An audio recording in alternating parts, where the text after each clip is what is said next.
আপনি দিনের আলোতে অন্ধকার দেখতেছেন। আমি দেখেছিলাম ওই দিনটা। টেনশন কাকে বলে?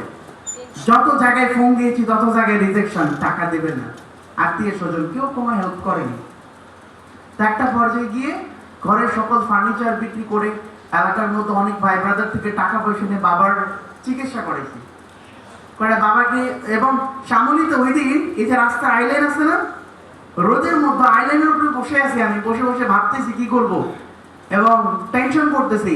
আমি তো এতটাই চিন্তায় পড়ে গেছি, আমার চোখে অন্ধকার, মাথা ঘুরে পড়ে যাবে এরকম একটা সিচুয়েশন। তখন আমি নিজের সাথে একটা জেদ করছিলাম, জীবনে বেঁচে থাকতে হলে টাকা ইনকাম করতে হবে, বেঁচে থাকতে হলে টাকা বানাইতে হবে, টাকা অ্যাসেট করতে হবে। আজকে সামান্য একটা অ্যাক্সিডেন্টে বাবার ট্রিটমেন্ট করতে আমার যে টেনশনটা নিতে হচ্ছে, কালকে আমার মার একটা সমস্যা হতে পারে, কালকে আমার হতে পারে, আমার বোনের হতে পারে, আমার ফিউচারে প্রবলেম আসতে পারে। বাট এই সকল প্রবলেমকে ব্যাকআপ দেওয়ার জন্য আমাকে কি করতে হবে? টাকা ইনকাম করতে হবে। ওই দিন আমি আমার জীবনে বুঝেছিলাম যে টাকা জীবনে অনেক বেশি প্রয়োজন, টাকা জীবনে অত্যন্ত গুরুত্বপূর্ণ। এটা আপনাকে ইনকাম করতে হবে। আপনি যত টাকা ইনকাম করেন আপনাকে অ্যাসেট বানাইতে হবে।